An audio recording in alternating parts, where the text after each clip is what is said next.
Good morning all of you. कैसे हैं आप लोग? आइए बहुत अच्छे होंगे और क्लासेस को एंजॉय कर रहे होंगे।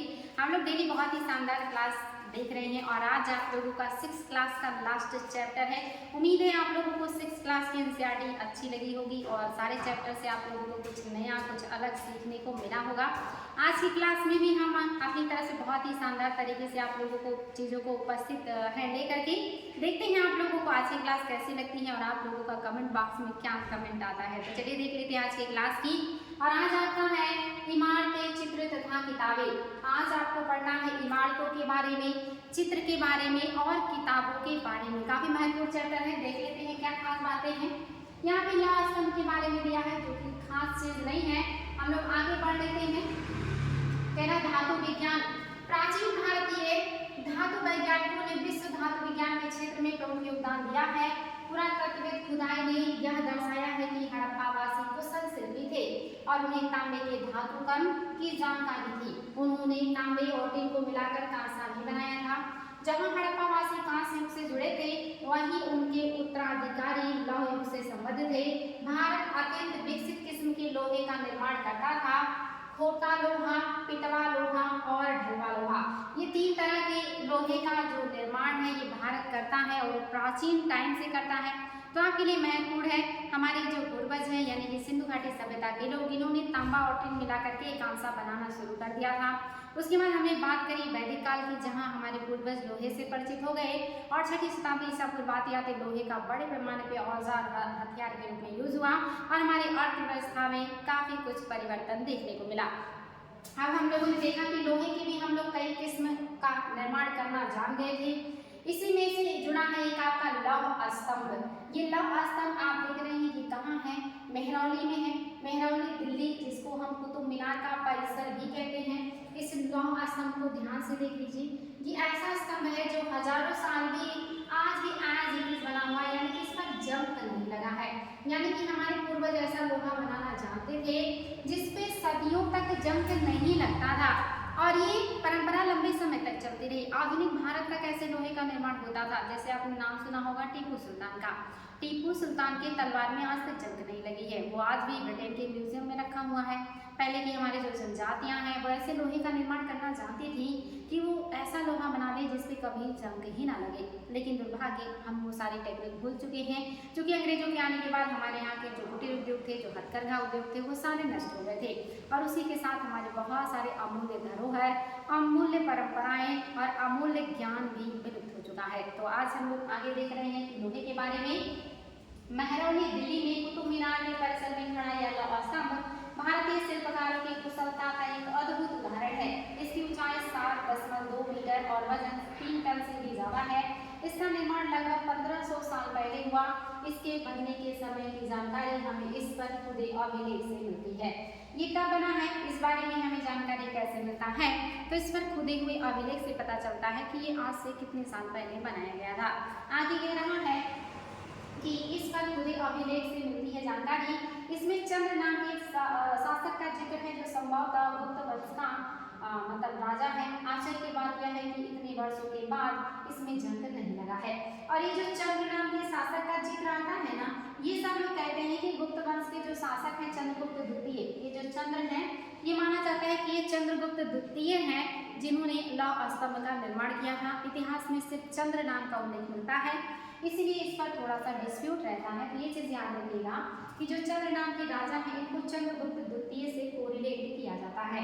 आगे बातें देख लेते हैं हम। ईंटों और पत्थरों की इमारतें। ईंटें और पत्थरों की इमारतों का जो प्रचलन है आप सभी को पता है कि सिंधु घाटी सभ्यता से ही हमारे यहाँ बड़े पैमाने पे पक्की ईंटों का इमारत मिलने लगा था। हालांकि कच्ची ईंटों का उपयोग तो हमने इसके पहले भी कर लिया था, जैसे मेहरगढ़ में भी किया था और फिर आपकी जो ताम्रपाषाण काल की बस्तियां हैं ये भी कच्ची ईंटों की बनी है। लेकिन सिंधु घाटी सभ्यता में तो हमने बहुत ही बड़े पैमाने पर ईंटों का उपयोग किया और 2 मंजिले तक के मकान भी बनाए, बहुत सारे अद्भुत आकृतियों का निर्माण भी किया सिंधु घाटी में। तो ईंटों और पत्थरों की इमारतें हमारे शिल्पकारों की कुशलता के नमूने में क्या है? स्तूपों जैसे कुछ इमारतों में देखने को मिलता है। स्तूप का शाब्दिक अर्थ है टीला। स्तूप का शाब्दिक अर्थ क्या होता है? टीला होता है।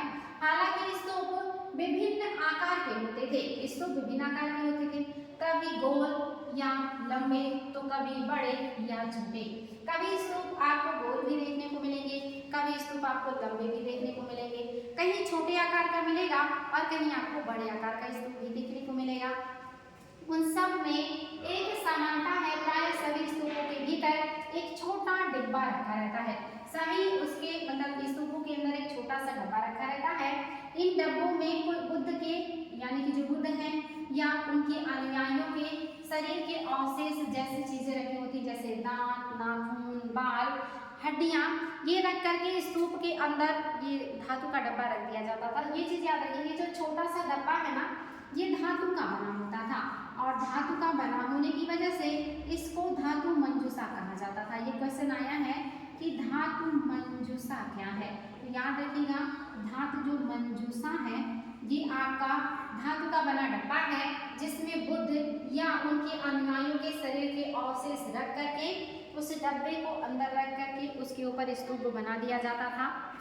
मैंने आपको बताया भी था कि जो आपका स्तूप है इसके कई भाग होते हैं और साथ ही मैंने बताया था स्तूप कई प्रकार के होते हैं।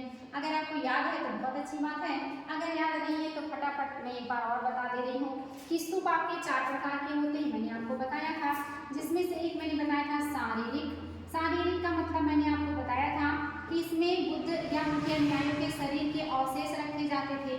दूसरा मैंने बताया था पारभौतिक।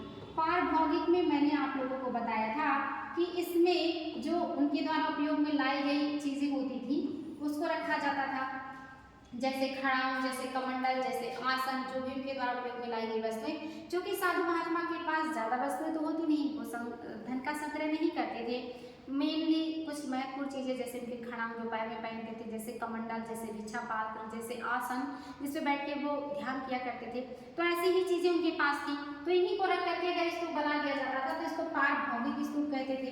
तीसरा था आपका उद्देशिका। उद्देशिका में मैंने आप लोगों को बताया था, या उद्देशिक, उद्देशिक भी कहते हैं, उद्देशिक कहिए या आपका उद्देशिका कहिए। तो अगर उद्देशिक है तो उद्देशिक में क्या होगा, उसमें उनके जो जीवन से जुड़े महत्वपूर्ण स्थल हैं, जैसे महात्मा बुद्ध को ले लें तो लुम्बिनी में जन्म हुआ, बोधगया में ज्ञान की प्राप्ति हुई, सारनाथ में पहला प्रवचन दिया और कुशीनगर में उनको निर्वाण प्राप्ति हो गई। तो इन स्थानों पे अगर बनाते हैं तो ये कैसे हो जाएंगे, उद्देशिक या उद्देशिका। चौथा मैंने आपको बताया था पूजार्थक। पूजार्थक यानी कि पूजा के दृष्टिकोण से, या इसको संकल्पित भी कहते हैं, इसको पूजार्थक भी कहते हैं और संकल्पित भी कहते हैं। यानी कि कोई संकल्प लीजिए और वो पूरा हो जाए तो आप बनवा दीजिए स्तूप। तो ये 4 प्रकार के स्तूप होते हैं। स्तूप में आप देखेंगे बहुत सारे पार्ट्स होते हैं, जैसे आप सभी को पता है कि मोस्टली उल्टे कटोरे के आकार का स्तूप होता है, अंडे के आकार का, जिसमें जो बॉक्स होता है धातु का, जिसमें अस्थियां वगैरह रखी रहती है, इसको कहते हैं धातु मंजूषा। ये क्वेश्चन आया है, धातु मंजूषा क्या है, तो जिसमें रखा रहती हैं अस्थियां, वो मतलब धातु का बक्सा या पात्र, धातु मंजूषा। इसके अलावा आप देखेंगे कोई भी स्तूप होगा तो वो किसी परिसर के अंदर होगा, यानी कि बाउंड्री के अंदर होगा।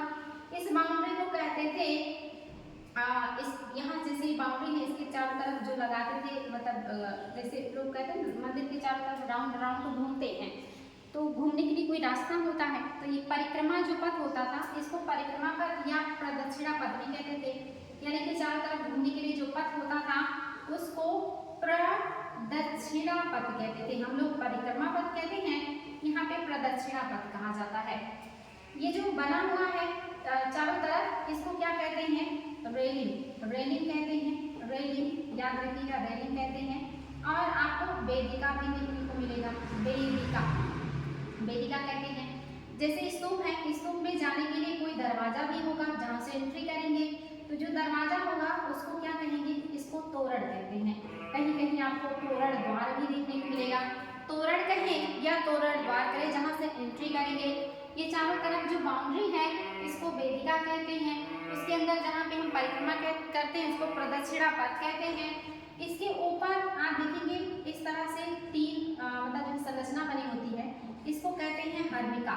ये है हर्मिका, ये स्तूप का सबसे पवित्र भाग है। ये क्वेश्चन कई बार आया है कि स्तूप का सबसे पवित्र भाग किसे कहते हैं, हर्मिका को कहते हैं। इस हर्मिका के ऊपर 3 छत्र बने होते हैं और ये 3 छत्र अलग अलग चीजों के प्रतीक होते हैं। तो ये चीज भी याद रखिएगा, रेलिंग क्या है, प्रदक्षिणा पथ क्या है, वेदिका क्या है, धातु मंजूषा क्या है, हर्मिका क्या है और छत्र क्या है। ये स्तूप के भाग होते हैं, स्तूप के पार्ट होते हैं। स्तूप 4 प्रकार के होते हैं, ये चीजें आप लोगों ने देख लिया है। चलिए आगे बढ़ते हैं, सब आयु का पूछा हुआ क्वेश्चन है। यहाँ पे देखिए कि स्तूप आपके सामने दिया हुआ है, ये आप स्तूप देख सकते हैं, काफी बड़ा स्तूप है, भव्य स्तूप है। ये सांची के महान स्तूप का चित्र है, इसमें देखिए दिया है, ये आपका तोरण द्वार है और एंट्री करने के बाद बाकी चीजें ये देखिए आपकी छत्र है, ये हर्विका है, ये छत्र है और ये आपका तोरण है जहाँ से एंट्री करेंगे, ये चीजें दी हुई हैं। चलिए हम और क्या देख लेते हैं। हाँ, तो उसमें धातु मंजूषा में क्या होता है, हड्डियां होती हैं, राख होते हैं, ये सारी चीजें रख करके जो मतलब बनाई जाती हैं। ये क्या है, कोई चीज या कोई कीमती पत्थर अथवा सिक्के रखे जाते हैं धातु मंजूषा के अंदर, इसे धातु मंजूषा कहते हैं। प्रारंभिक स्तूप धातु मंजूषा के ऊपर रखी मिट्टी का टीला होता था, बाद में टीले को ईंट से ढक दिया गया और बाद के काल में उस पर गुंबदानुमा ढांचे को तरासे हुए पत्थरों से ढक दिया गया। यानी कि शुरुआत में वो एक टीले जैसा है, मिट्टी का ढेर जैसे था। धीरे धीरे जब समय बीता तो लोगों ने इसको ईंटों से ढकना शुरू कर दिया, यानी कि और मजबूती देने का प्रयास किया। और समय बीता तो लोगों ने इसको पत्थरों से ढकने का प्रयास किया, यानी कि और मजबूती देने की प्रयास की गई। प्राय स्तूप के चारों ओर परिक्रमा करने के लिए एक वृत्ताकार पथ बना होता है, जिसे प्रदक्षिणा पथ कहते हैं, मैंने आपको बताया। इस रास्ते को रेलिंग से घेर दिया जाता था, जो चारों तरफ से होता था उसको रेलिंग कहते थे, जिसको हम चहार दीवारी कहते हैं। आगे कह रहा है जिससे मतलब है रेलिंग से घेर दिया जाता था, जिसे वेदिका कहते थे, यानी कि रेलिंग को वेदिका कहा जाता था, जिसको हम चहार दीवारी कहते हैं, इसको ये लोग वेदिका कहते थे। तो इसको आप रेलिंग भी कहते हैं और वेदिका भी कह सकते हैं। वेदिका में प्रवेश द्वार बने होते थे। रेलिंग तथा तोरण प्रायः मूर्तिकला की सुंदर कलाकृतियों से सजे होते थे। जो रेलिंग होता था यानी कि जो चार दीवारी होता था और जो तोरण होता था यानी कि गेट, ये खूबसूरत मूर्तियों से, चित्रकलाओं से मोस्टली ढके रहते थे या इसको काफ़ी अलंकृत किया जाता था, आकर्षक बनाया जाता था। ये सारी चीज़ें आपने देख लिया है। आगे देखिए अमरावती ढूंढो, आप सभी को पता है सातवाहन साम्राज्य में बनाया गया था अमरावती, ये बौद्ध स्थल है। अमरावती शानदार है, ये याद रखिएगा। और वर्तमान में आप सभी को पता होगा अमरावती आपके आंध्र प्रदेश की राजधानी भी बन रही है। तो ये देखिए अमरावती ढूंढो, यहाँ का भी एक भव्य स्तूप हुआ करता था लगभग 2000 साल पहले। इस स्तूप को सजाने के लिए शिलाओं पर चित्र उकेरे गए। आज से 2000 साल पहले यहाँ पे इस स्तूप को सजाने के लिए चित्र उकेरे गए हैं। और ये हम लोग आर्ट एंड कल्चर में भी पढ़ेंगे कि ये सफ़ेद संगमरमर से बना है, जिसको सातवाहनों ने संरक्षण दिया है। और इस पे जातक कथाओं से जुड़ी हुई कहानियों को उकेरा गया है, आम जनजीवन से जुड़ी हुई चित्रों को उकेरा गया है इसकी रेलिंग पे। तो काफ़ी खूबसूरत है ये। आगे कह रहा है कई बार पहाड़ियों को काट कर बनावटी गुफाएं बनाई जाती हैं। इस तरह की कई गुफाओं को मूर्तियों तथा चित्रों द्वारा सजाया जाता था। इस काल में कुछ आरंभिक हिंदू मंदिर का भी निर्माण किया गया। इन मंदिरों में आप देख सकते हैं कौन कौन से मंदिर हैं, इंपॉर्टेंट है ये चीज, ध्यान दीजिएगा। कह रहा है कि शुरुआती दौर में कुछ मंदिर भी बनाए गए हैं और साथ ही बहुत सारी गुफाएं बनाई गई हैं।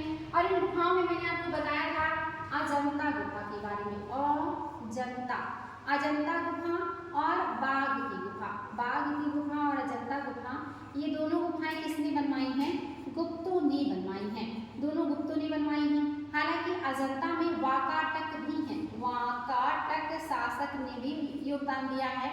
तो ये गुप्त और वाकाटक दोनों से जुड़ा है। अजंता जो है ये आप देख रहे गुप्तों ने बनवाया है और इसमें 29 गुफा है, टोटल 29 गुफा है और ये टोटल बौद्धों से जुड़ा है। यहाँ पे से बौद्ध धर्म के भी चित्र देखने को मिलते हैं। और ये अजंता और बाघ दोनों गुप्तकालीन हैं। वाकाटकों का भी संबंध अजंता से है, जो कि महाराष्ट्र के औरंगाबाद में बनी हुई है। इसके अलावा एक और गुफा मैंने आप लोगों को बताया था एलोरा। एलोरा ये आप लोगों को पता है कि किसने बनवाया है? राष्ट्रकूटों ने बनवाया था। राष्ट्रकूट आप सभी को पता है कि हम इसको मध्यकाल में पढ़ेंगे। राष्ट्रकूट को राष्ट्रकूटों ने बनवाया एलोरा। और एलोरा में आपके 34 यानी कि 34 गुफाएं हैं, जिसमें से 17 गुफाएं ब्राह्मणों यानी कि ब्राह्मण मतलब हिंदुओं को समर्पित है, ब्राह्मण धर्म को। और इसमें से आपके 12 गुफाएं बौद्धों को समर्पित हैं, यानी कि बौद्ध धर्म से जुड़ा है। और बचे हुए जो आपके अगर आप 17 और 12 को ऐड कर देते हैं तो आपका 29 गुफा यही हो गया, यानी कि बचे आपके 5 लगभग। तो 5 गुफाएं आपके जैन धर्म से जुड़े हुए हैं। तो यहाँ से आप देखेंगे 3 धर्म की चित्रकला देखने को मिलती है। एलोरा जो राष्ट्रकूटों ने बनवाया है, और एक गुफा मैंने आपको और भी बताया था एलिफेंटा। एलिफेंटा की जो गुफा है ये भी आपके राष्ट्रकूटों से ही जुड़ा हुआ है। ये क्वेश्चन आता है किसने बनवाया है, राष्ट्रकूटों ने बनवाया है।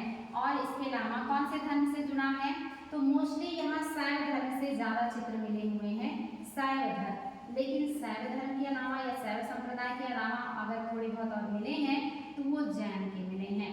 तो ये दोनों चीजें याद रखिएगा। ये गुफाएं कहाँ हैं, तीनों महाराष्ट्र में हैं, किस राजवंश से जुड़े हैं, कौन से धर्म से जुड़े हैं।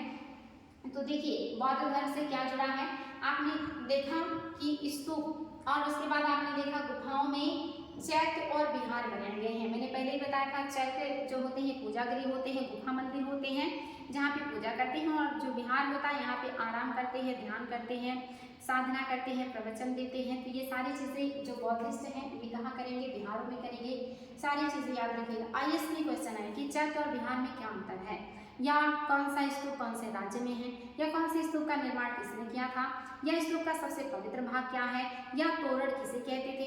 ऐसे बहुत सारे अनगिनत क्वेश्चन आज तक बने हैं। स्तूप कितने प्रकार का होता है, सब कुछ आयु का पूछा हुआ है, आगे भी पूछा जाएगा। आगे देख लीजिए और क्या बात कर रहे हैं। इस काल में कुछ आरंभिक हिंदू मंदिरों का भी निर्माण किया गया, यानी कि इस काल में आरंभिक हिंदू मंदिर का निर्माण भी हो रहा है। और इन मंदिरों में किसके मंदिर बन रहे हैं, विष्णु के मंदिर बन रहे हैं, शिव के मंदिर बन रहे हैं और दुर्गा के मंदिर बन रहे हैं। ये सारे भगवान उत्तर वैदिक काल में इनकी पूजा आराधना शुरू हो गई थी। क्योंकि इसके पहले जो वैदिक कालीन देवता हैं वो आप देख रहे हैं उसमें ये देवता नहीं उतने ज़्यादा फेमस हैं।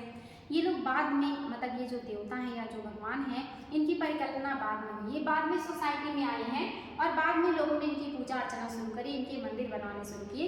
शुरुआती दौर में ये देवता नहीं है, या ईश्वर का रूप इनको नहीं दिया गया है। जैसे देवी देवताओं की पूजा होती थी, मंदिरों का सबसे महत्वपूर्ण भाग गर्भगृह होता है। ये क्वेश्चन कई बार आया है, मंदिर का सबसे पवित्र भाग कौन सा होता है, गर्भगृह होता है, जहाँ मुख्य देवी या देवता की मूर्ति रखा जाता है। ये क्वेश्चन भी आया है कि मुख्य देवी या देवता का मूर्ति कहाँ रखा जाता था, मंडप में या बरामदे में, गर्भगृह में। तो याद रखिएगा गर्भगृह में, इसीलिए ये मंदिर का सबसे पवित्र भाग माना जाता है। जैसे स्तूप का सबसे पवित्र भाग हर्मिका है, ऐसे मंदिर का सबसे पवित्र भाग आपका गर्भगृह है, क्योंकि यहाँ पे जिस भी देवता को समर्पित करके मंदिर बनाया जाता है उनकी मूर्तियाँ यहीं पे स्थापित की जाती हैं। तो इसलिए ये बात याद रखिएगा, इम्पोर्टेंट है। एक मिनट बच्चों, फिर से शुरू कर लेते हैं। ये बैक हो गया, क्लास हिस्ट्री आपका 11th, एक minute wait, 10th 11th। Technology भी थोड़ी सी समस्या क्रिएट करती है। देख लीजिए आ गया है आपके सामने फिर से, और आपको यहाँ पे देखना है। हम देख रहे थे मंदिरों के बारे में कि मंदिर का सबसे पवित्र पाठ किसे कहते हैं, और ये विष्णु, शिव और दुर्गा जैसे देवी देवताओं का प्रादुर्भाव बाद में हुआ है। जैसे जैसे लोगों का विकास हुआ वैसे वैसे देखिए देवी देवता और भगवान का भी विकास हो रहा है। पहले के टाइम में विष्णु नहीं है, या इनको 3 पगों वाला देवता कहा गया वैदिक काल में। ब्रह्मा का कहीं ज़्यादा पूजा नहीं है। शिव को रुद्र के रूप में रखा गया, लेकिन ज़्यादा महत्व नहीं दिया गया। दुर्गा जिसे देवी का कोई पूजा नहीं होता था, लेकिन बाद के काल में बहुत सारे नए नए भगवान, नए नए देवी देवता आने लगे, उनकी परिकल्पना की जाने लगी, उस हिसाब से मूर्तियाँ बनाई जाने लगी, उस हिसाब से मंदिर बनाए जाने लगे। तो धीरे धीरे करके परिवर्तन आया है। आगे कह रहा है कि ये गर्भगृह सबसे पवित्र भाग है, यहाँ उस देवी देवता की मूर्ति रखी जाती है। इसी स्थान पर पुरोहित धार्मिक अनुष्ठान करते हैं, यहीं पे ये धार्मिक अनुष्ठान करेंगे, जैसे पूजा पाठ करना, चढ़ावा चढ़ाना, और भक्त पूजा करते थे। ये अनुष्ठान करेंगे, भक्त पूजा करेंगे। आप भी मंदिर में जाते हैं तो उस जगह जाते हैं जहाँ पे मूर्ति होती है, और आप मूर्ति पे ही ले जा करके चढ़ाते हैं या अगरबत्ती धूप अगरबत्ती देते हैं। अक्सर गर्भगृह को एक पवित्र स्थान के रूप में दिखाने के लिए क्या किया जाता था, पवित्र भाग के रूप में दिखाने के लिए क्या किया जाता था, चलिए देख लेते हैं। देखिए खूबसूरत सा आपके सामने है भीतर गांव का मंदिर, जो कि आपके ही प्रदेश यानी कि क्या कहते हैं कानपुर में है। आगे कह रहा है कि जो आपका दिखाने के लिए क्या खास बातें हैं, भीतर गांव जैसे मंदिरों में उसके ऊपर काफी ऊंचाई तक निर्माण किया जाता था, यानी कि जो पवित्र भाग है उसको पवित्र दिखाने के लिए, आकर्षक दिखाने के लिए उसी के ऊपर ऊंचे ऊंचे शिखर बनाए जाते थे। इस तरह की संरचना वाले ऊंचे जो शिखर होते हैं वो गर्भगृह के ऊपर ही होते हैं। वही कह रहे हैं काफी ऊंचाई तक निर्माण किया जाता था, जिसे शिखर कहते थे। संचालन के लिए सावधानी से योजना बनानी पड़ती थी। अधिकतर मंदिरों में मंडप नाम की एक जगह होती थी या एक सभागार होता था जहाँ लोग इकट्ठा होते थे। ये चीज याद रखिएगा, मंदिर में मंडप क्या होता है, ये क्वेश्चन कई बार आया है। हालांकि जो मंदिरों में मंडप बनाने की शैली है ये विजयनगर साम्राज्य के शासकों ने शुरू किया था। तो मंडप है क्या, ये क्वेश्चन कई बार आया है कि मंदिर में मंडप क्या होता है या मंदिर का क्या योजना होती है, क्या काम होता है। तो मंडप क्या है, वेरी वेरी इंपॉर्टेंट है। ये जगह क्या है, सभागार के रूप में यूज होता था, यानी कि जब लोगों को बैठकें करनी होती थी, वाद विवाद करना होता था, तो मंदिर बड़े बड़े होते हैं, परिसर उनका काफी बड़ा होता है, तो वो मंदिर के मंडप में ही बैठ करके डिस्कशन किया करते थे। लेकिन ये भी याद रखिएगा, इस मंडप का उपयोग, मंडप मतलब होता है जहाँ पे शादी विवाह होता है, और मंडप में ही भगवान की शादी विवाह किए जाते थे। मैंने आपसे बताया कि मंडप मतलब जहाँ शादी विवाह होता है, और इन मंडपों में ईश्वर का विवाह किया जाता था। तो ये चीज याद रखिएगा। आगे देख लेते हैं और क्या खास बातें हैं, यानी कि लोग यहाँ इकट्ठा होकर के वाद विवाद किया करते थे। महाबलीपुरम और एहोल को ढूंढो, मैंने आपको कल की क्लास में पढ़ाया था कि महाबलीपुरम जो है ये पल्लवों के साम्राज्य में है। महाबलीपुरम की स्थापना नरसिंहवर्मन फर्स्ट ने किया था, और यही है सप्त पैगोडा रथ मंदिर। तो ये चीज याद रखिएगा। और एहोल आपने देखा था, एहोल चालुक्यों की राजधानी थी। इन शहरों में पत्थरों से बने कुछ उत्कृष्ट मंदिर हैं, जिनमें से कुछ यहाँ दिखाए गए हैं। आप इसके अलावा आप देखें एलोरा और आपका एलिफेंटा की जो गुफाएं हैं, इसमें जो पेंटिंग किए गए हैं, जो पेंट किए गए हैं या जो चित्रकला बनाई गई है, वो फ्रेस्को और टेम्पेरा विधि से बनाया गया है। ये क्वेश्चन आता है कि आपका फ्रेस्को कैसी सतह पे बनाया जाता था और टेम्पेरा कैसी सतह पे बनाया जाता था। तो फ्रेस्को आपकी कैसी सतह पे होगी, गीली सतह पे। कैसी सतह पे बनाई जाती थी, गीली सतह पे बनाई जाती थी फ्रेस्को। और टेम्पेरा कैसी सतह पे, सूखी सतह पे बनाई जाती थी। ये चीज याद रखिएगा, सूखी सतह किसकी होती थी और गीली सतह किसकी होती थी। तो इसकी सतह कैसी है, गीली है, और इसकी सतह कैसी है, सूखी है। ये क्वेश्चन आईएएस में आया है कि फ्रेस्को और टेम्पेरा में क्या अंतर है। फ्रेस्को गीली सतह पे बनाई जाने वाली चित्रकला है, और टेम्पेरा आपकी सूखी सतह पे बनाया जाने वाला चित्र है। ये चीज याद रखिएगा, काफी महत्वपूर्ण है और आयोग के द्वारा पूछा गया है। तो आपने यहाँ देखा एहोल और महाबलीपुरम के कुछ मंदिर यहाँ दिए हुए हैं। एहोल किसकी राजधानी थी, आपने कल की क्लास में पढ़ा था, ये चालुक्यों की राजधानी थी। और आपका जो महाबलीपुरम है ये पल्लवों के साम्राज्य में आता था। यहाँ पे देखिए मंदिर दिया हुआ, सोचिए कितनी खूबसूरत मंदिर है। एक पत्थर को काट करके बड़े बड़े भव्य मंदिर बनाए जाते थे, उसमें जोड़ नहीं होता था, बड़े बड़े शिलाखंडों को ही काट करके मंदिर का रूप दे दिया जाता था। आगे देखिए स्तूप तथा मंदिर किस तरह बनाए जाते थे। स्तूप तथा मंदिर को बनाने की प्रक्रिया में कई अवस्थाएं आती हैं, यानी कि स्तूप और मंदिर एक ही बार में नहीं बन जाते, इसमें कई अवस्थाएं आती हैं। जैसे कौन कौन सी हैं, कह रहा है कि इसके लिए काफी धन खर्च होता है। इसके आमतौर पर मतलब इसलिए क्या होता है, आमतौर पे इसको ज्यादातर कौन बनाएगा, जिसके पास पैसे होंगे, जिसके पास समृद्धि होगी। तो कह रहा है कि आमतौर पर राजा या रानी ही इन्हें बनवाने का निश्चय करते थे। पहला काम अच्छे किस्म के पत्थर ढूंढना, यानी कि अच्छे किस्म के पत्थर होंगे तभी ना मंदिर बनेगा। तो शिलाखंड अच्छा ढूंढिए, उसके बाद शिलाखंड को खोद कर निकालना होता था। फिर मंदिर या स्तूप के लिए सोच विचार कर तय किए गए स्थान पर शिलाखंडों को पहुंचाना होता था। यहाँ पत्थरों को काट छांट कर तराशने के बाद खम्भों, दीवारों की चौखटों, फर्शों तथा छतों का आकार दिया जाता था। इन सब के तैयार हो जाने पर सही जगह पर उन्हें लगाना काफी मुश्किल काम था। यानी कि कुछ मंदिर ऐसे हैं जो सीधे एक शिलाखंड को काट करके ही बना दिए गए हैं, यानी कि वो जहाँ पे पत्थर है उसको वहीं पे काट के मंदिर का रूप दे दिया गया। लेकिन बहुत सारे मंदिर ऐसे हैं कि वहाँ पे शिलाखंड कहीं दूर दूर तक है ही नहीं, लेकिन वो शिलाखंड का बना हुआ मंदिर है, यानी कि वहाँ पे शिलाओं को लाया गया है। कहाँ से लाया गया है, अच्छी किस्म के पत्थर ढूंढे गए, फिर उनको खोदा गया, फिर उन्होंने मंदिर और स्तूप के लिए विचार किया गया कि कहाँ पे बनाया जाएगा, और वहाँ पे इनको पहुँचाया गया, इनको तराशा गया, खम्भों के लिए, दीवारों के लिए, चौखटों के लिए, फर्श के लिए। और उस हिसाब से तराशने के बाद फिर क्या किया गया, तराशने के बाद उनको सही जगह पे लगा करके मंदिर का रूप दिया गया है। ऐसे भी मंदिर बनाए गए हैं। देखिए इस तरह के शानदार ढांचे का निर्माण करने वाले शिल्पकारों को सारा खर्च संभवतः राजा रानी ही देते थे। इतने सारे काम कर रहे हैं, काफ़ी महंगा खर्चा है, तो निश्चित ही राजा रानी ही पैसे देंगे, उनके पास पैसे ज़्यादा होते हैं। इसके अतिरिक्त इन स्तूपों या मंदिरों में आने वाले भक्त जो पहाड़ अपने साथ लाते थे, उनमें उनसे इमारत की सजावट की जाती थी। जैसे हाथीदार का काम करने वाले श्रमिकों के संघ ने सांची के अलंकृत प्रवेश द्वार को बनाने का खर्च दिया था।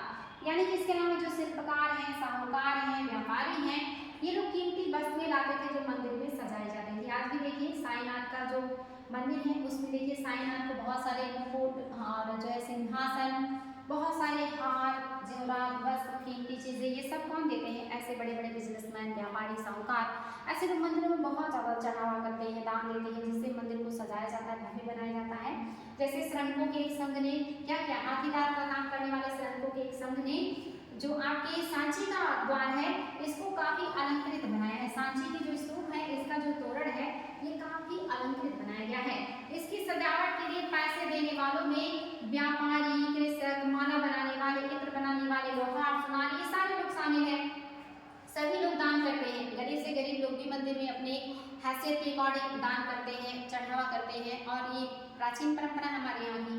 और आपने देखा हमारे यहाँ मंदिर बनाने की परंपरा काफी प्राचीन है, और हम ये भी जानते हैं कि मंदिर बनाने की 3 शैलियाँ भारत में प्रचलित थी।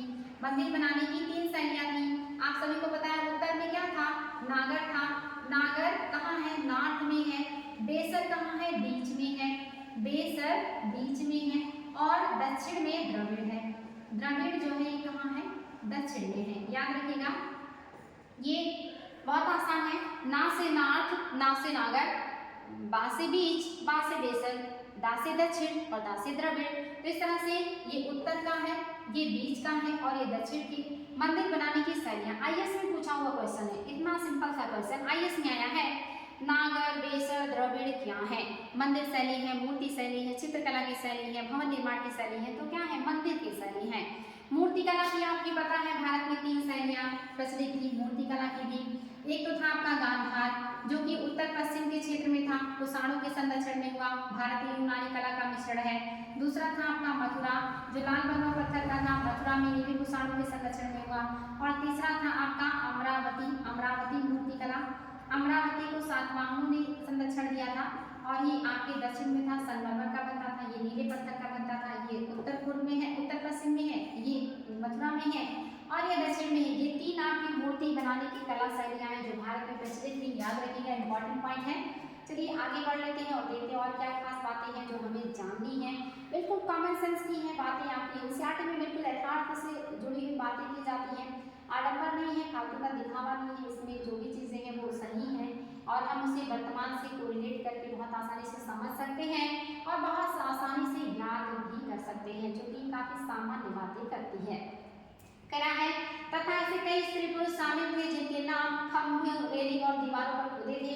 जिन लोगों ने पैसे दिए हैं, दान किए हैं, उनके नाम भी लिखे गए हैं, और मंदिरों में उनके दान से बहुत सारी चीज़ों का सजावट भी किया गया है।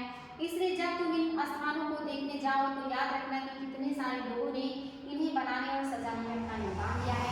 यानी कि अगर आप ऐसे मंदिरों में जाते हैं, स्तूपों को देखने जाते हैं, तो ये जरूर देखिए कि वहाँ पे बहुत सारे लोगों का नाम लिखा होगा जिन्होंने इसमें बनाने में योगदान दिया होगा।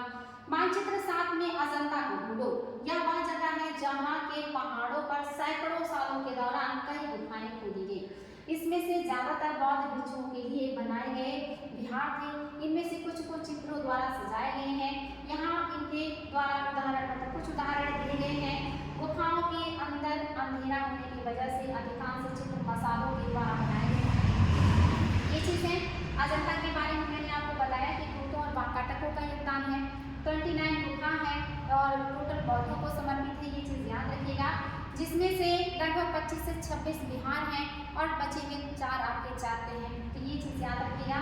और ये गुफाएं देखिए किसके लिए बनाए गए? बौद्ध भिक्षुओं के लिए बनाए गए हैं, ताकि बौद्ध भिक्षु वहाँ पे आराम कर सके, ध्यान कर सके, और जो है जो मतलब एक तरीके से कहें ध्यान, प्रवचन, ये सारी चीज़ें कर सकें।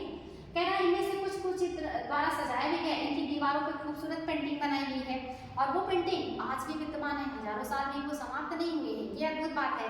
और वो पेंटिंग बनाने के लिए क्या किया गया है? क्योंकि गुफाओं में अंदर अंधेरा होता है, और उस अंधेरे में कैसे लोगों ने चित्र बनाए होंगे? ये देखिए, मसाल जला के, मसाल में जाके जो लकड़ी में कपड़े लपेट के जला के लेके जाते हैं, ऐसे मसाल जला जला के अंदर गुफाओं में दीवारों पे चित्रकारी की गई है और ये अद्भुत बात है। और ये चित्रकारी देखिए 1500 साल बाद भी आज भी ये रंग जो है आपको देखने को मिलेंगे, यानी कि ये रंग आज भी है, ये समाप्त नहीं हुए हैं, चमकदार है। और इनमें किसका उपयोग किया गया है? पौधों का उपयोग किया गया है रंग बनाने के लिए, खनिजों का उपयोग किया गया है रंगने के लिए। इन महान कृतियों को बनाने वाले कलाकार अज्ञात हैं।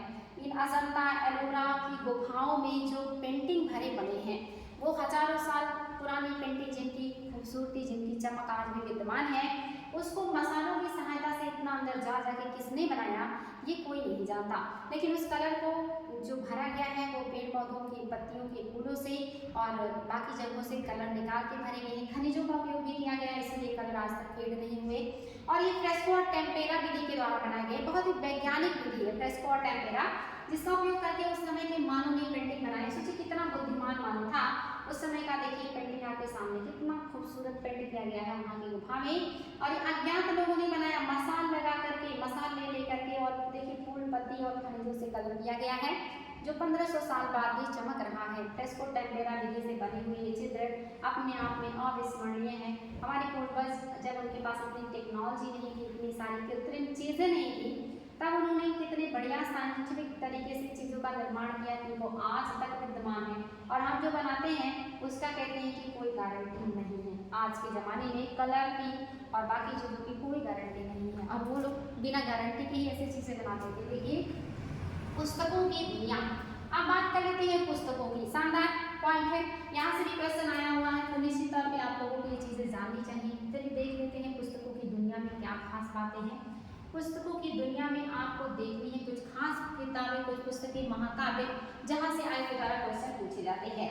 कह रहा है इस युग में कई प्रसिद्ध महाकाव्यों की रचना की गई। इन उत्कृष्ट रचनाओं में स्त्री पुरुषों की वीर गाथाओं और देवताओं से जुड़ी गाथाएं हैं। यानी कि महाकाव्य जो है या तो ईश्वर के ऊपर है या इंसानों के ऊपर है। तो यहाँ पे आप देख रहे हैं कि इसमें दोनों लोग हैं।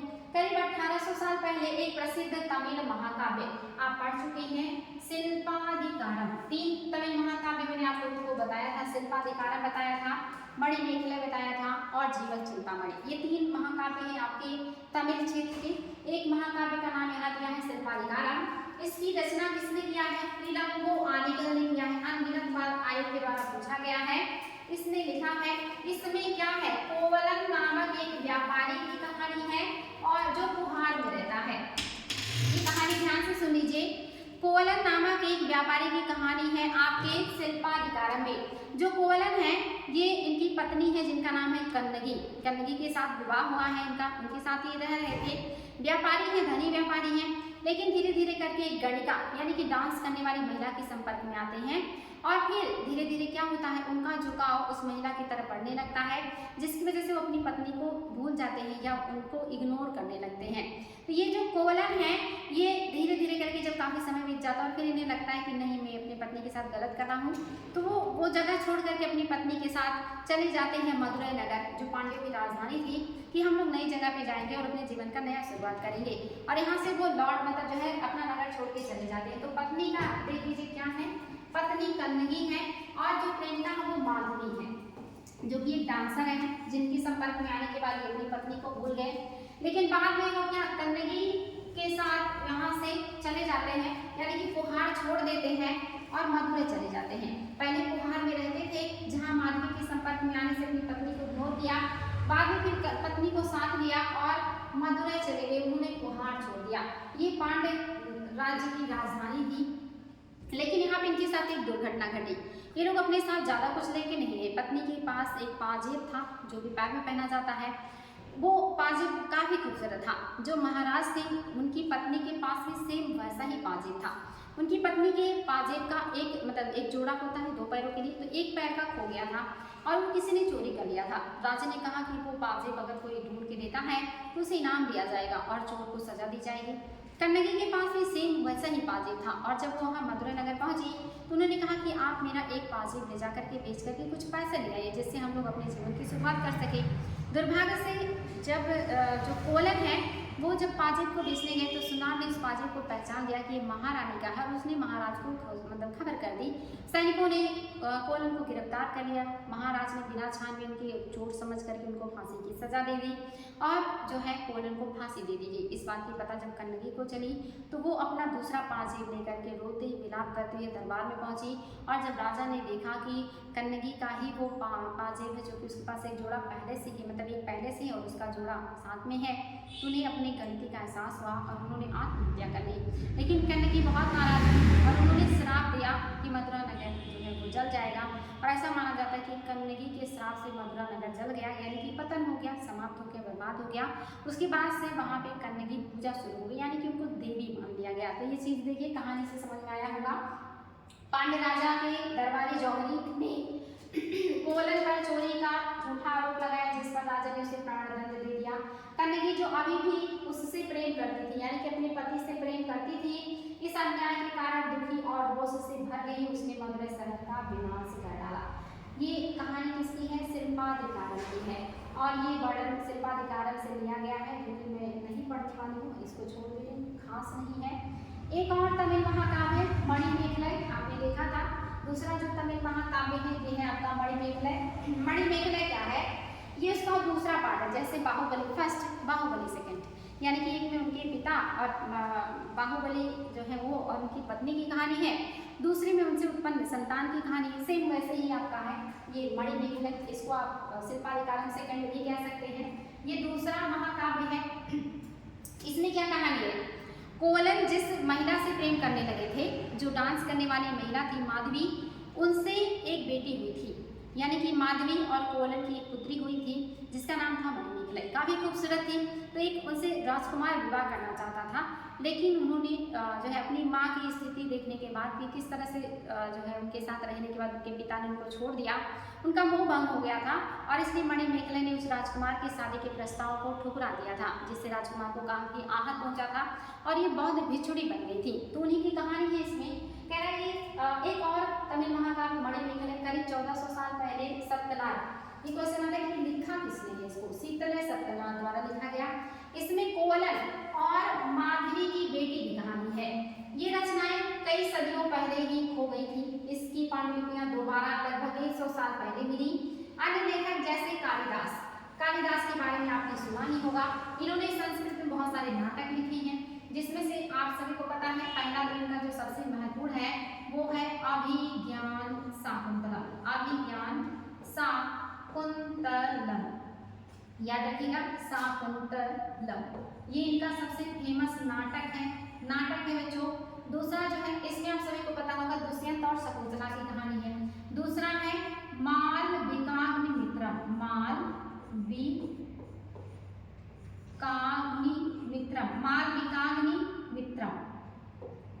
मालविकाग्निमित्रम, ये भी बहुत ही महत्वपूर्ण है। मालविकाग्निमित्रम,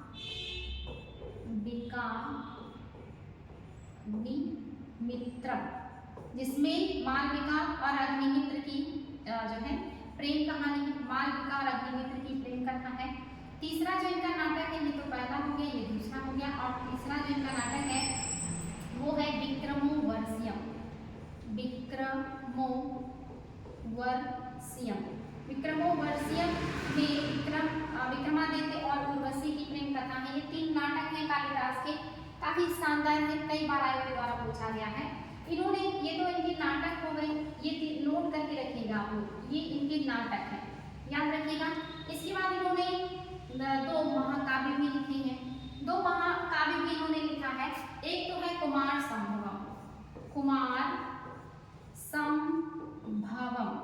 संभवम है महाकाव्य, और दूसरा है इनका महाकाव्य रघुवंशम। ये सारे नोट करके रखिएगा। रघुवंशम, ये हो गए इनके महाकाव्य, कालिदास के महाकाव्य।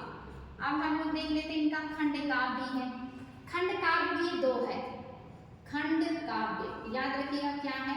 खंड काव्य है। खंड काव्य में 2 खंड काव्य है। पहला है इनका ऋतु संहारम, खंड काव्य है, और दूसरा है मेघदूतम, मेघदूतम। देखिए मेघदूत मतलब बादल होता है, ऋतु मतलब भी, यानी कि ये दोनों जलवायु से जुड़े हैं। मेघदूतम, ऋतु संहारक, ये दोनों क्या है, खंड काव्य हैं। और कुमार संभवम जो कि शिव के पुत्र हैं कुमार कार्तिकेय, और रघुवंशम जो राम से जुड़ा है, ये भगवान से जुड़ा है, ये क्या है, महाकाव्य है।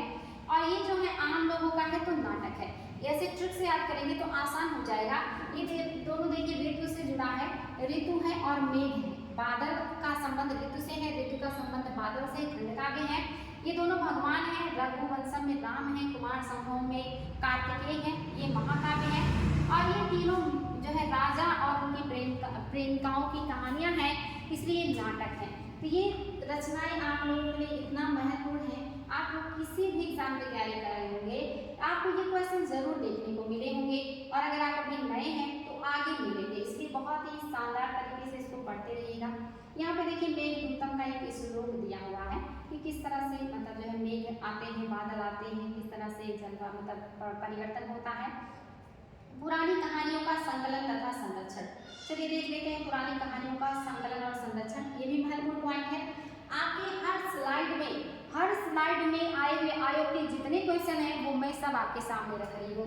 कह रहा है कि हिंदू धर्म से जुड़ी कई कहानियाँ जो बहुत पहले से प्रचलित हैं इस काल में लिखी गई, इसमें पुराण भी शामिल है। पुराण देखिए बहुत बाद में लिखे गए हैं, बहुत बाद में लिखे गए हैं पुराण। पुराण का शाब्दिक अर्थ है प्राचीन। पुराणों में विष्णु पुराण है, शिव पुराण है, दुर्गा पुराण है, या पार्वती जैसे देवी मतलब जुड़ी कहानियां हैं।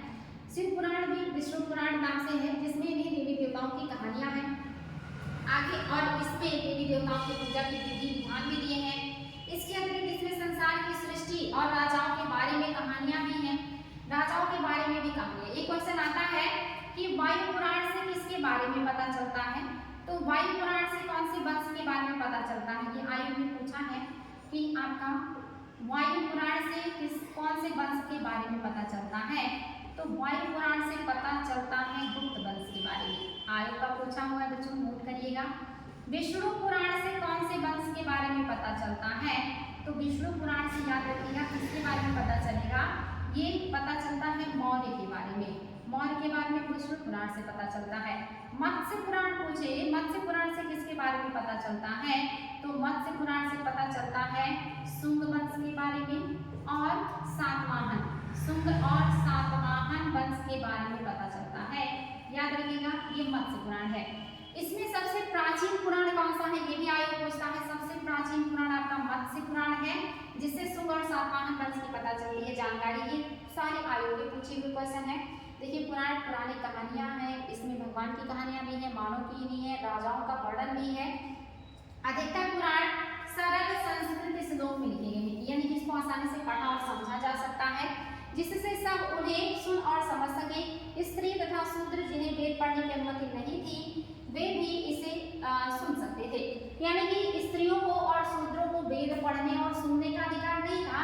वो पुराणों को सुन सकते थे, पढ़ नहीं सकते लेकिन सुन सकते हैं। पुराणों का पाठ पुजारी मंदिरों में किया करते थे, जिसे लोग सुनने आते थे। पुराणों में कहानियां हैं, कहीं भगवान की कहानियां, कहीं जो है मानव की कहानियां, कहीं राजाओं की कहानियां, तो इसको पुरोहित पढ़ के सुनाया करते थे, आम लोग इसको सुना करते थे, और इसको सुनने का अधिकार सभी का है। दो संस्कृत महाकाव्य महाभारत और रामायण आपको पता ही है, लंबे अरसे से लोकप्रिय रहे हैं। तुमने भी या तुम में से भी कुछ बच्चे इस कहानियों से परिचित होंगे।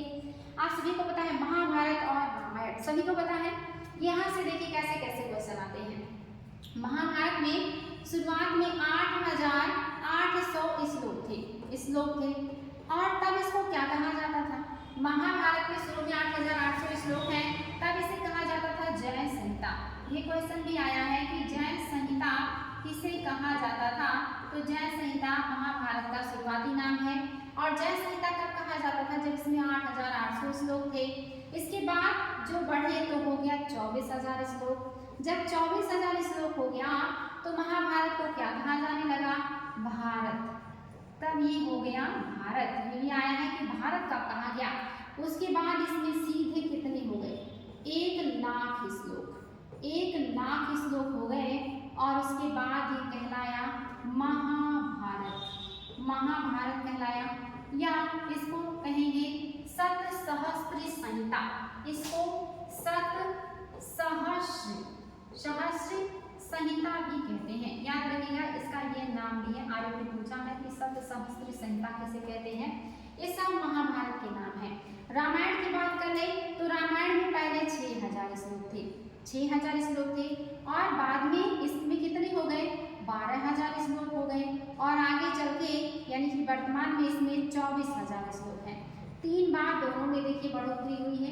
ये रामायण है, रामायण, जिसमें कितने कांड हैं, 7 कांड हैं। ये भी आयोग ने पूछा है कितने कांड हैं। और आपके महाभारत में 18 पर्व हैं, 18 पर्व हैं। ये याद रखिएगा, महाभारत में कितने पर्व हैं, 18 पर्व हैं। 3 नाम, कब कितने श्लोक थे। रामायण में 6, 12, 24, रामायण 7 कांड में है।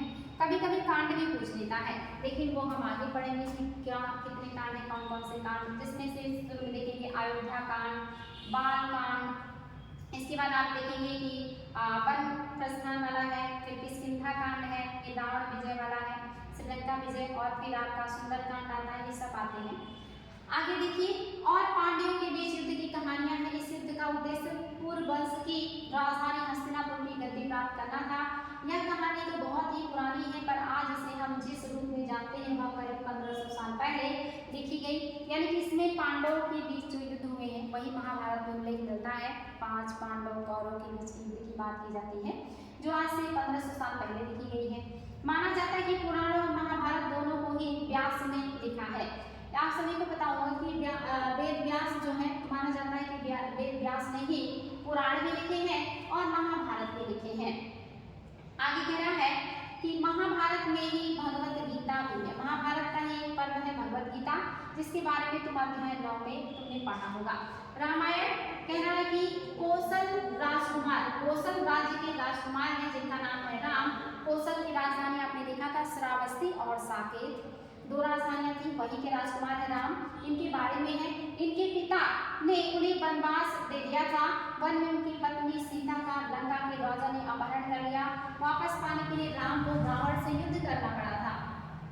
आगे कह रहा है वे विजयी होकर कौशल की राजधानी अयोध्या लौटे। महाभारत की तरह ही रामायण में एक प्राचीन कहानी है जिसे बाद में लिखित रूप में दिया गया। संस्कृत रामायण के लेखक वाल्मीकि हैं। संस्कृत रामायण के लेखक कौन है, वाल्मीकि। लेकिन अगर रामचरितमानस आ जाएगा, रामचरितमानस के लेखक हैं तुलसीदास, और ये अवधी भाषा में है। आयोग ने पूछा है रामचरितमानस किस भाषा में है, अवधी किसने लिखा है, तुलसीदास ने। रामायण संस्कृत भाषा में है, किसने लिखा है, वाल्मीकि। आपके पुराण और महाभारत भी संस्कृत में है और कहा जाता है कि उसको वेद व्यास ने लिखा है। आगे बढ़ते हैं तो देखते हैं और क्या खास बातें हैं। देखिए सारी रचनाएं जो है ना बहुत बाद में लिखी गई हैं। कहानियां तो बहुत प्राचीन हैं लेकिन लिखी गई बहुत बाद में। आम लोगों द्वारा कही जाने वाली कहानियां, आम लोग भी कहानियां कहते थे, कविताएं और गीतों की रचना करते थे, गाते थे, नाचते थे और नाटकों को खेलते थे। इनमें से कुछ लोग इस समय के आसपास जातक और पंचतंत्र की कहानियों के रूप में लिखित सुरक्षित हैं। आज भी आम जनजीवन से जुड़ी जो कहानियां हैं वो आपकी जातक कथाओं में मिलते हैं, पंचतंत्र में मिलते हैं। बाकी जो बड़े बड़े लेखन हैं उसमें राजा और उनसे जुड़े विजयों का ही उल्लेख देखने को मिलता है। पंचतंत्र के लेखक कौन है, ये आयोग के द्वारा पूछा गया है।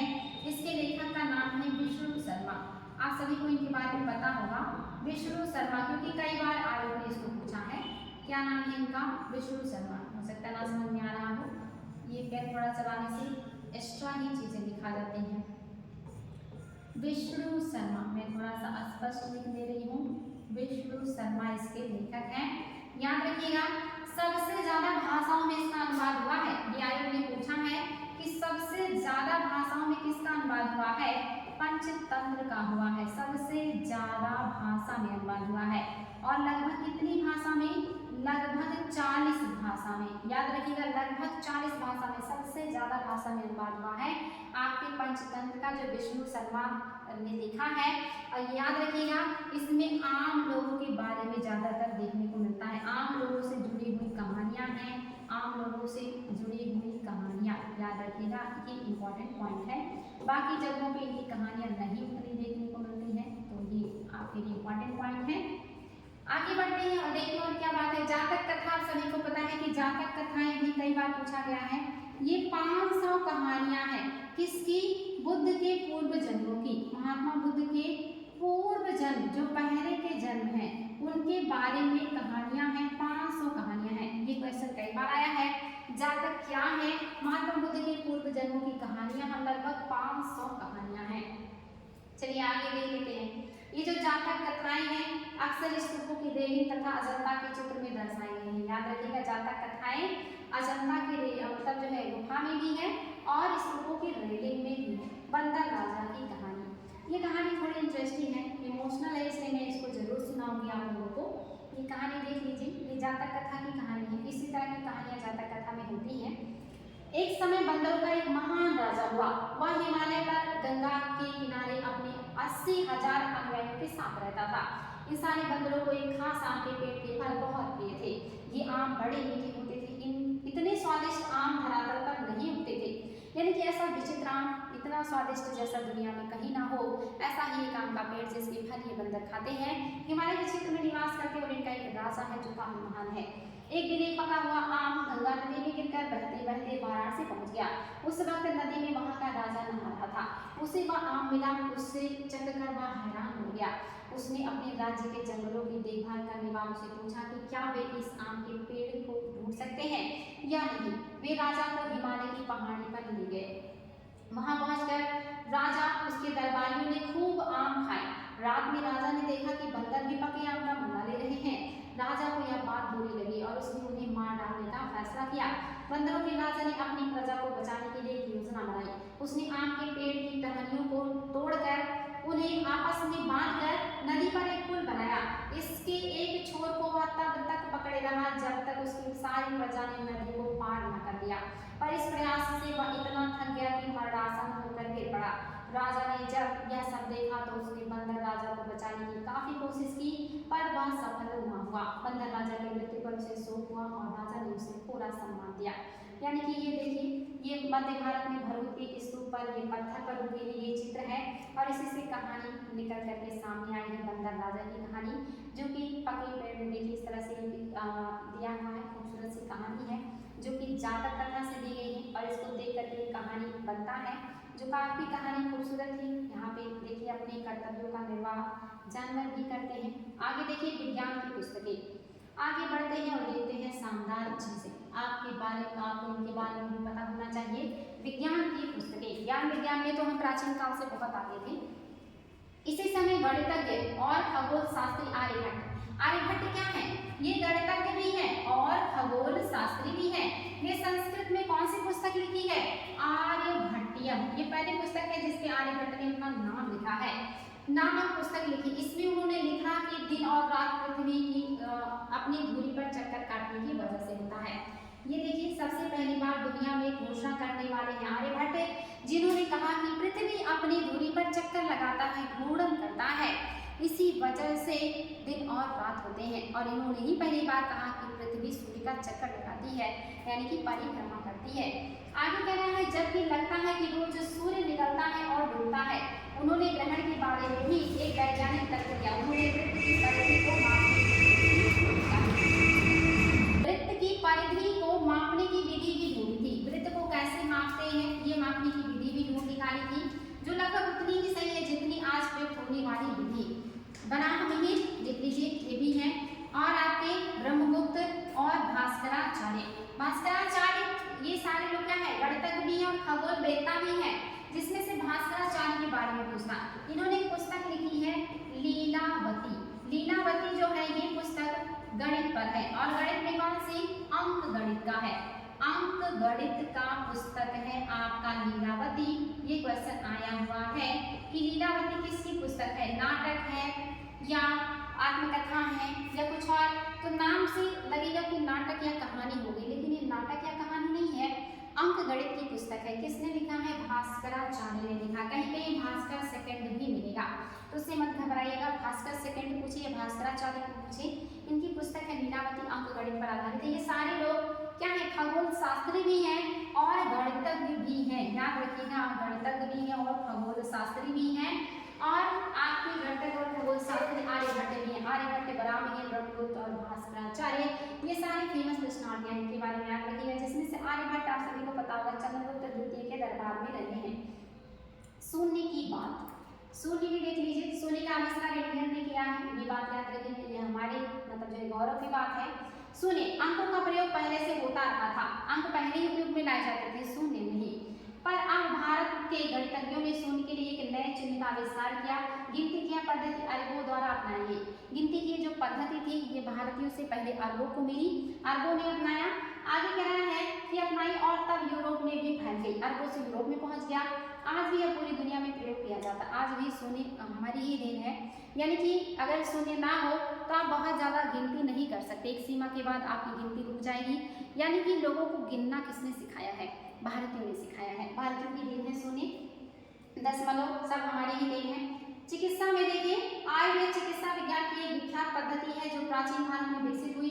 प्राचीन भारत में आयुर्वेद के दो प्रसिद्ध चिकित्सक थे, चरक जो कब के हैं, ये प्रथम से द्वितीय शताब्दी ईस्वी में, चरक प्रथम से द्वितीय शताब्दी ईस्वी में है और सुश्रुत चौथी शताब्दी ईस्वी में है। चरक द्वारा रचित चरक संहिता, ये क्वेश्चन आता है, चरक संहिता किसने लिखी है? चरक ने। किस पर आधारित है? औषधि शास्त्र पे, इसमें तरह तरह की औषधियों का वर्णन है कि कौन से औषधि से कौन सी बीमारी ठीक हो जाएगी। इसके अलावा आप देखिए पुस्तक में इसके अलावा आपकी जो सुश्रुत संहिता है इसको सुश्रुत ने लिखा है और किस पर आधारित है?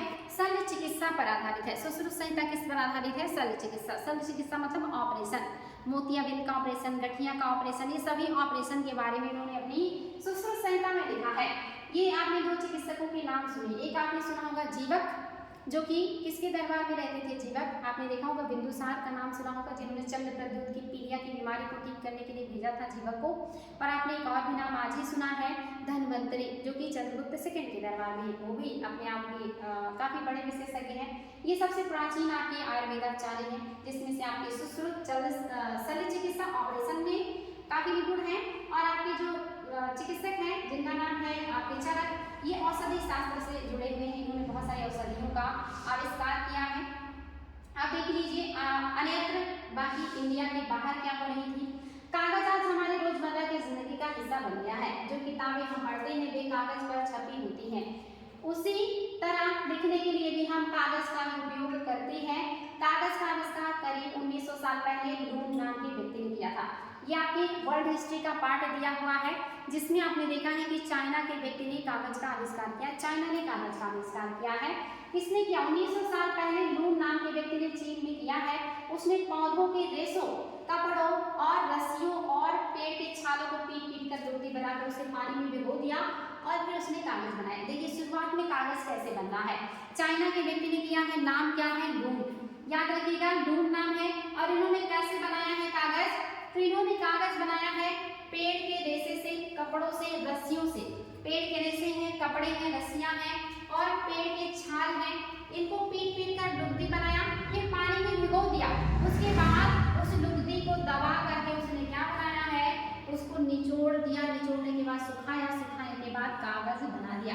पहले कागज कितना मुश्किल से बनाया उन्होंने, पेड़ का छाल भी है, पौधे के रेशे भी हैं, कपड़े भी हैं, रस्सियां भी हैं, इन सब को मिलाया, पानी में भिगाया, लुगदी बनाया, उसको निचोड़ा, सुखाया और फिर कागज बनाया। आज भी हाथ से कागज बनाने के लिए इसी विधि को अपनाया जाता है। कागज बनाने की तकनीक को सदियों तक गुप्त रखा गया, यानी कि ये विधि भी सदियों तक चाइना ने छिपा के रखा। करीब 1400 साल पहले कोरिया तक ये विधि पहुंची। 1900 साल पहले ढूंढा, लेकिन देखिए कितनी सदियों तक चाइनीज ने इस विधि को छुपा के रखा। उनके पड़ोसी देश कोरिया में पहुंचने में देखिए 1400 ईसा पूर्व में पहुंचे, लगभग 500 साल बाद इनको पता चल रहा है, जो कि पड़ोस में कितने गुप्त तरीके से चाइना वाले शुरू से ही काम करते हैं।